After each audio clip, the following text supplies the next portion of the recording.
Assalamualaikum. Waalaikumsalam, silakan masuk. Mbak Bianda ya? Iya, Bu. Silakan duduk. Gimana kabarnya Mbak Bianda? Alhamdulillah baik, Ibu. Alhamdulillah baik ya. Ini tadi kok bisa main ke sini baru jam kosong atau Iya, gimana? jam kosong sih, Bu. Soalnya tadi tuh ibunya cuma datang terus ngasih tugas aja. Oh gitu, pelajaran apa memang? Pelajaran bahasa Indonesia. Oh bahasa Indonesia. Baru ada keperluan mungkin ya ini? Iya, katanya, Bu. Oh gitu. Gimana Mbak Bianda ini tumben banget ini main ke sini, ada apa? Ada yang ingin diceritakan?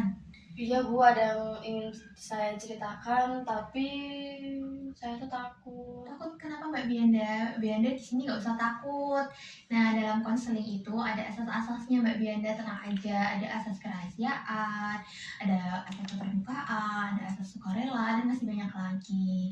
Nah, dari asas kerahasiaan itu Mbak Bianda bisa aman untuk cerita apa aja sama ibu. Ibu nggak bakal ceritain apa yang Mbak Bianda ceritakan ke ibu, perasaan Mbak Bianda, apapun yang kamu sampaikan ke ibu, ibu akan simpan nggak ibu sampaikan ke orang lain kayak gitu. Jadi Mbak Bianda bisa terbuka sama ibu, ceritakan semuanya, perasaannya, pikirannya, semuanya kayak gitu, aman sama ibu deh. Jadi nanti kalau misalnya saya cerita apa-apa, Ibu bakal jagain kan? Iya, aman, tenang aja Mbak Nggak Bianda, nggak bakal usah takut-takut. dibocorin kan, Bu? Enggak, tenang aja, teman-teman sama guru-guru yang lain pasti nggak akan tahu. Oke, Bu. Jadi tuh sebelumnya saya tuh akhir-akhir itu lagi ngerasa takut gitu, Bu. Kan ini kan mau ujian juga. Saya tuh takut gak bisa ngerjain soalnya, Bu. Bener-bener takut banget gak bisa ngerjain soalnya, takut nilainya jelek, takut susah gitu lah, Bu. Takut, jadi Mbak Bianda ini sedang mengalami ketakutan, cemas gitu ya, khawatir gitu ya. Iya, Bu, takut kayak gitu juga. Kenapa Mbak Bianda berpikiran negatif kayak gitu?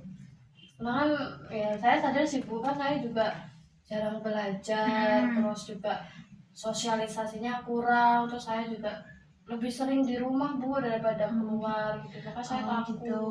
Mbak Bianda jadi merasa takut untuk menghadapi ujian. Mbak Bianda Iya. merasa nggak bisa gitu ya, menganggap soal-soal ujian itu sulit seperti itu. Kenapa Mbak Bianda tuh berpikiran negatif sama dirinya Mbak Bianda sendiri, kenapa?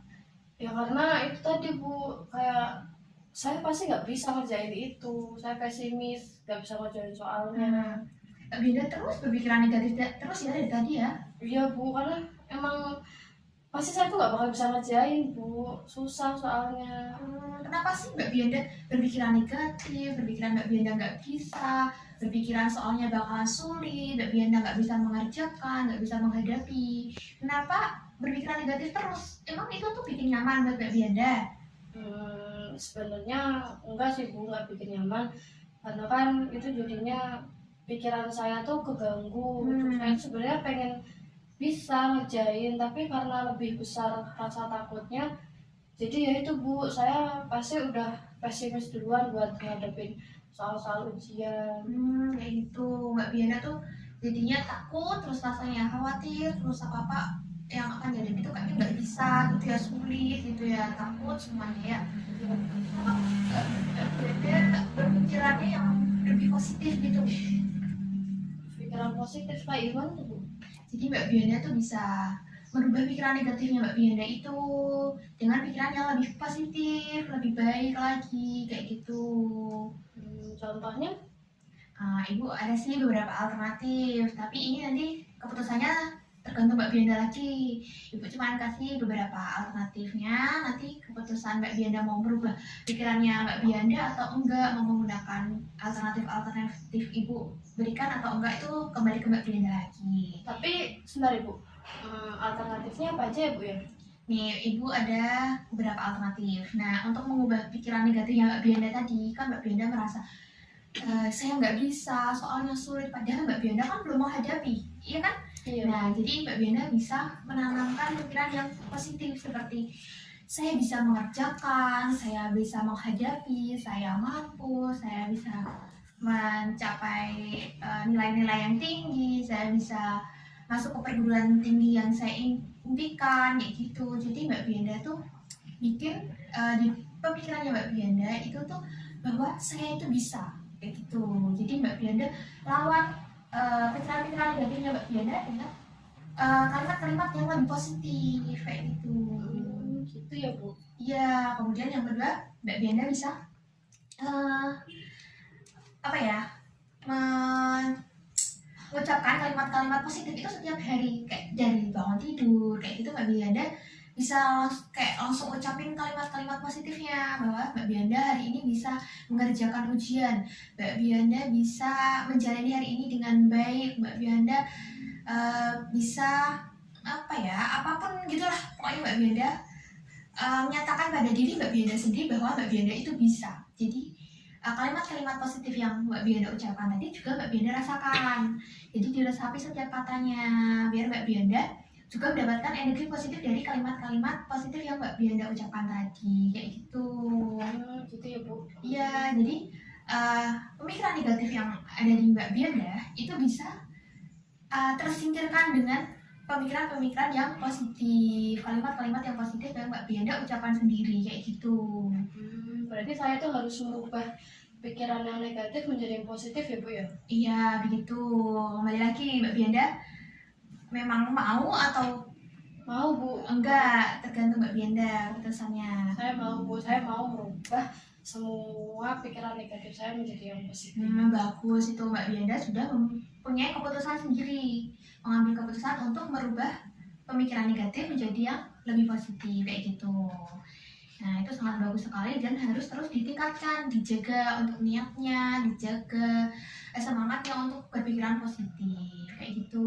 Gitu ya Bu. Iya. Mungkin kayaknya saya di sini bakal bikin apa yang Ibu alternatif tadi deh Bu. Alhamdulillah kalau Mbak Bianda mau menggunakan alternatif yang saya berikan. Nah, Ibu juga ada tugas nih buat Mbak Bianda. Tugas apa itu Bu? Tenang aja Mbak Bianda, bukan tugas sekolah.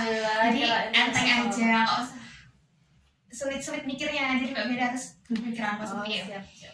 Ya, jadi buat apa ya, menambah pikiran-pikiran positifnya Mbak Bianda, itu Mbak Bianda bisa nulis di kertas, misalnya kertas segini nih, bisa kayak gitu, tulis kalimat-kalimat positif seperti saya bisa mengerjakan soal, saya mampu menghadapi ujian, saya bisa masuk perguruan tinggi yang saya impikan, kayak gitu. Pokoknya kalimat-kalimat positif yang bikin Mbak Bianda juga lebih positif, nggak takut menghadapi ujian, nggak cemas lagi, nggak khawatir lagi menghadapi ujian-ujian, baik ujian sekolah, ujian perguruan tinggi dan lain-lainnya. Itu Mbak Bianda tulis tuh ketakutan tadi, ditulis dengan yang lebih positif, kalimat-kalimat positif. Mbak Bianda bisa hias kalimat-kalimat itu, bisa Mbak Bianda bikin apa yang menarik lah gitu. Kalau Mbak Bianda baca tuh ikut terbawa positif kayak gitu. Oh iya Bu, kebetulan saya juga suka menulis sih Bu. Nah itu bagus, jadi Mbak Bianda kan bisa nulis tuh, bisa dihias tuh, nanti tulisan itu bisa ditempel. Ditempel di mana itu Bu? Bisa ditempel di apa itu namanya, pintu kamar, kayak gitu. Terus bisa ditempel di dinding kamar, bisa ditempel di mungkin di meja belajarnya Mbak Bianda atau di kulkasnya mungkin. Jadi kalau Mbak Bianda ambil makanan bisa tetap baca kalimat positif, jadi Mbak Bianda juga dapat energi positif juga. Jadi ingat bahwa aku bisa nih, aku bisa menghadapi, kayak gitu. Oh gitu ya Bu. Atau Mbak Bianda kan mungkin paling sering dibawa-bawa tuh handphone. Nah Mbak Bianda bisa dibikin wallpaper di handphonenya. Jadi kalau buka handphone sambil baca kalimat-kalimat positif, kayak gitu. Jadi energi positifnya ada ke Mbak Biandanya, kayak gitu. Berarti nggak harus dari kertas juga, tapi dari HP juga bisa ya Bu? Di laptop itu kan juga bisa, yang sering Mbak Bianda lihat lah, kayak gitu. Jadi Mbak Bianda setiap baca, Mbak Bianda resapin kata-katanya, kayak gitu, biar bisa menyingkirkan pikiran-pikiran yang negatif, kayak gitu. Oke Bu, siap. Mana, udah rasa lega? Udah sih Bu, alhamdulillah udah lega banget. Saya udah bisa menemukan jalan keluarnya seperti apa. Alhamdulillah itu. Jadi Mbak Bianda harus tetap semangat belajar untuk ujian. Jadi biar Mbak Bianda nggak khawatir lagi untuk mengerjakan ujian, kayak gitu. Jangan lupa tetap bersosialisasi sama teman-temannya, jangan cuma di rumah aja, biar pengetahuannya juga lebih luas. Oh gitu. Biar nggak takut-takut lagi, nggak ada yang ditakutin, kayak gitu ya. Oke Bu. Ini kayaknya udah cukup panjang ya kita melakukan konseling hari ini. Kayaknya Ibu juga udah ada yang menunggu wali murid gitu. Oh. Heeh. Mau ngapain Bu? Ada kemarin udah ada janjian mau ketemu sama ibu. Terus aku kesini lagi kapan Bu? Monggo Mbak Bianda mau kesini lagi kan besok atau lusa atau kapan aja boleh. Kalau Nanti Mbak boleh Bianda ya Bu? Bisa ya? kapan aja Mbak Bianda mau kesini aja cerita sama ibu kapan aja boleh. Oke siap Bu. Mm, Kayaknya boleh. saya juga mau Masuk Boleh, kelas lagi kelas. ya, boleh. Nanti kalau Mbak Bianda ada waktu luang main-main ke sini main aja nggak apa-apa, ibu terbuka. Oke Bu siap. Selagi kita sama-sama bisa waktunya langsung aja nggak apa-apa. Bu, terima kasih ya Bu sebelumnya Ibu udah melangin waktu Ibu, terus Ibu juga udah ngasih alternatif-alternatif yang menurut saya tuh bagus banget, yang nanti saya pasti bisa melakukan alternatif itu. Dijalankan ya Iya, Bu. tugasnya tadi biar energi positifnya, pemikiran positifnya terus terjaga. Oke siap Bu, saya balik dulu ya Bu. Iya, terima Makasih, kasih Bu. ya udah main-main ke sini, besok Ya. main lagi. Dadah Ibu. Ya, hati-hati Mbak Bianda.